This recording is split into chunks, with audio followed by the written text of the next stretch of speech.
Hello everyone, my name is Mini Sethi. I hope you all are staying healthy.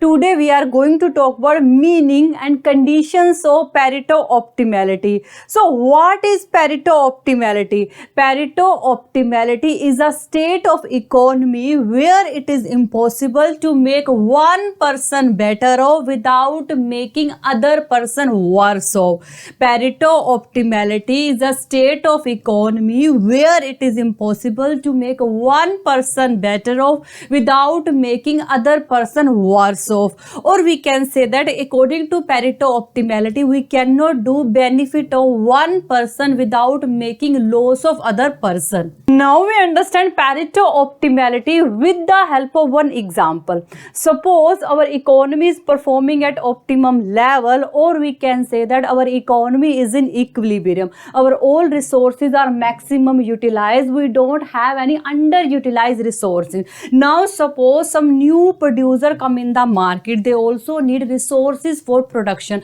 but in our economy don't have any underutilized resources. That's why these new producer will take resources from existing producer. For example, they will take their labor by paying them higher wage rate. So here we see these new producer are reducing resources of existing producer. Some people are getting benefit by doing loss of other person, and this is our Pareto optimality. According to Pareto optimality, we cannot do benefit of one person without doing loss of other person. Now we are going to talk about conditions of Pareto optimality. First condition is efficiency of distribution of commodities among consumer, or we can say the efficiency in exchange. Second condition is efficiency of allocation of factors among a firm, or we can say the efficiency in production. Third condition is efficiency in allocation of factors among commodities, or we can say the efficiency in product mix. One by one we discuss about each. First condition is the efficiency of distribution of commodities among consumer, or we can say the efficiency in exchange.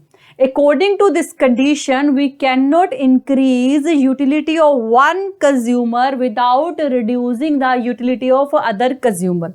According to this condition, we cannot increase the utility of one consumer without reducing the utility of other consumer. We clearly understand this condition with the help of this diagram. Here we assume we have two consumers A and B, and we have two commodities X and Y. In this diagram, on X-axis we have X commodity and Y-axis we have Y commodity. And this black one A1, A2, A3, A4, A5, A6 are indifference curve of consumer A, and red one B1, B2, B3, B4, B5, B6 are indifference curve of consumer B. As we know, higher indifference curve give us higher utility. Higher indifference curve give us higher utility. The indifference curve of consumer A start from A1. As consumer moving from lower indifference curve A1 to A2, his satisfaction means his utility is increasing. Similar, as consumer A is moving from lower indifference curve A2 to A3, his utility is increasing because higher indifference curve give us higher utility.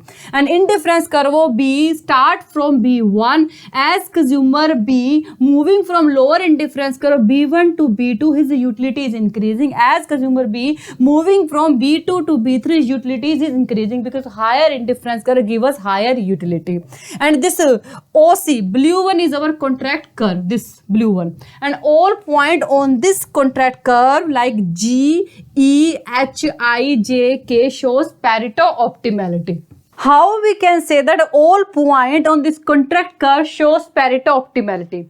According to Pareto optimality, we cannot increase benefit of one person without making loss of other person. And all point on this contract curve shows we cannot increase the utility of one individual without reducing the utility of other individual. We can prove it. Suppose initially economy is in equilibrium at this G point.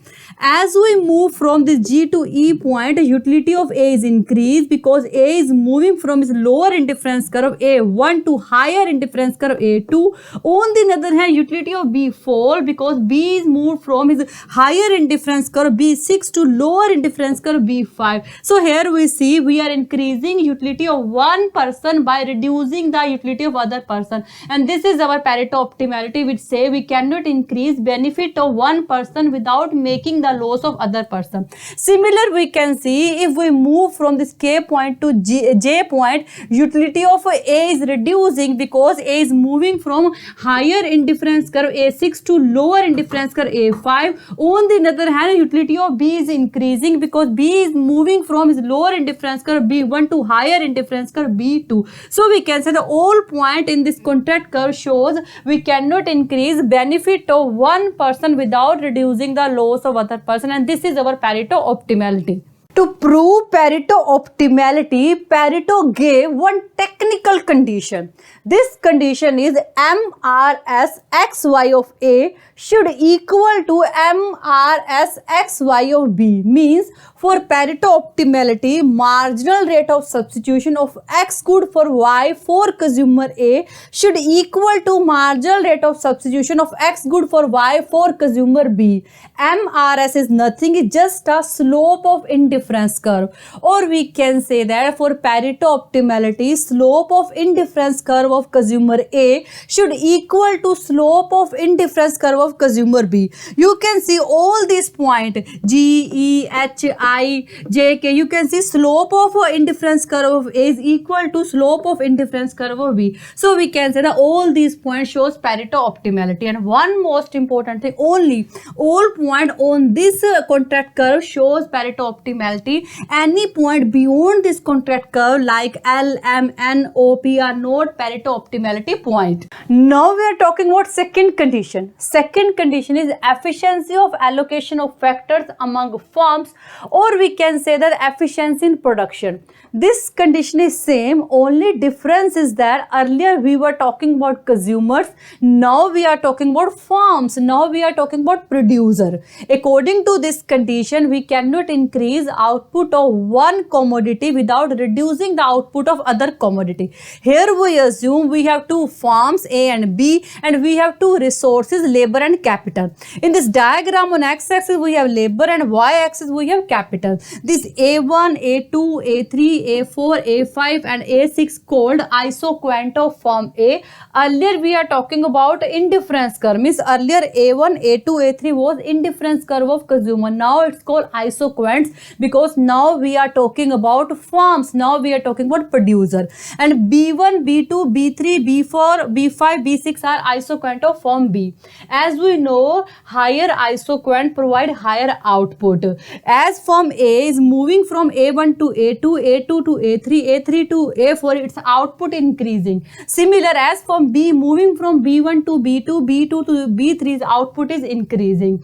Now all these points on this contract curve shows Pareto optimality, means all these points on this contract curve shows we cannot increase production of one good without reducing the production of other goods. We can prove it. Initial our economy is in equilibrium at this G point. Suppose we move from G to E point, here you can see output of firm A increase because firm A move from lower isoquant A1 to higher isoquant A2. On the other hand, production of firm B reduced because firm B move from higher isoquant B6 to lower isoquant B5. So we can say that all these points shows Pareto optimality as we earlier discussed. To prove this condition, Pareto gave one technical condition, and this technical condition is MRTS LK of A should equal to MRTS LK of B. Means for Pareto optimality, marginal rate of technical substitution of labor for capital for firm A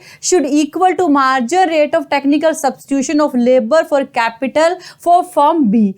MRTS is nothing, just a slope of isoquant, or we can say that for Pareto optimality, slope of isoquant of firm A should equal to slope of isoquant of firm B. You can see all these points G, E, H, I, J, K. Slope of isoquant of firm A is equal to slope of isoquant of firm B. So all point on this contract curve called Pareto optimality. Now we are going to talk about efficiency in allocation of factor among commodities. or we can say the efficiency in product mix. Earlier we talked about efficiency in exchange and efficiency in production. Now we combined both efficiency in production and efficiency in exchange. Means here we are going to talk about simultaneously efficiency in consumption and production. As we earlier discussed, according to Pareto optimality, we cannot increase utility of one consumer without reducing the utility of other. Same way, we cannot increase output of one good without reducing the output of other. But at least we should try to produce good according to preference of consumer. So according to this condition, for social welfare, we should produce good according to preference of consumer. Means we should produce good that maximize consumer satisfaction.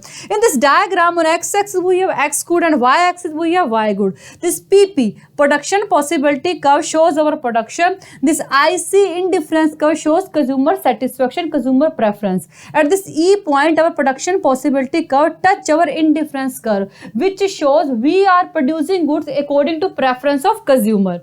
Prove this condition, Pareto gave one technical condition. This condition is MRT between the product should be equal to MRS of each consumer. MRT between the product should be equal to MRS of each consumer. Or we can say that marginal rate of transformation of X good for Y should equal to marginal rate of substitution of X good for Y. MRT is nothing, is slope of production possibility curve, and MRS is slope of indifference curve. Or we can say that for Pareto optimality, slope of production possibility curve should equal to slope of indifference curve. Here you can see at this E point, slope of production possibility curve is equal to slope of indifference curve. So this E point is called Pareto optimality point, and this is all about Pareto optimality and conditions of Pareto optimality. I think you got it, and thank you so much for watching this video. Bye, take care.